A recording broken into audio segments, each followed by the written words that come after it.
In the heart of Kruger National Park, a majestic lion known as the Sovereign of the Savannah ruled with absolute dominance. His golden mane gleamed in the sunlight, and his imposing presence ensured that no predator dared to challenge him. One hot afternoon, he spotted an injured antelope near a lake and began his hunt. Sensing the danger, the antelope panicked and leaped into the water.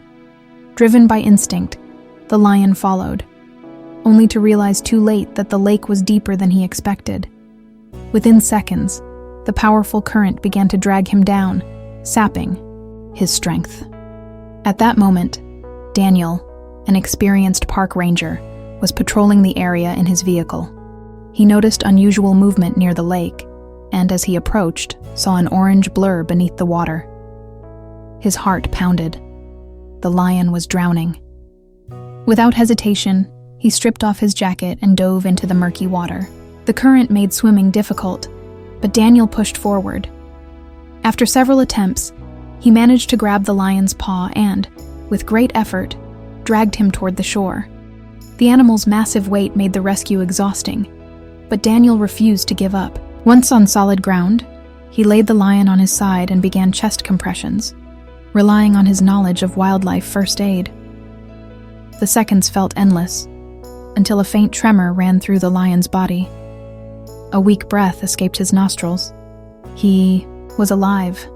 Daniel quickly radioed for help and administered an injection to aid the lion's recovery. Stepping back, he watched as the lion's weary eyes slowly opened. The once mighty beast now looked drained, but there was still a glimmer of life. He tried to stand, but his trembling legs collapsed beneath him. As night fell, Daniel covered the lion with a cloth to protect him from the cold and decided to stay by his side until he regained his strength. The moonlight reflected their silhouettes on the lake's surface, a man and a beast, bound by an unexpected moment of fate. By morning, the lion had regained some strength and began pacing around Daniel's vehicle, studying him intently. Then, raising his head, he let out a roar, not as mighty as before, but enough to signal his return. When the rescue team arrived, they agreed to release him back into his territory.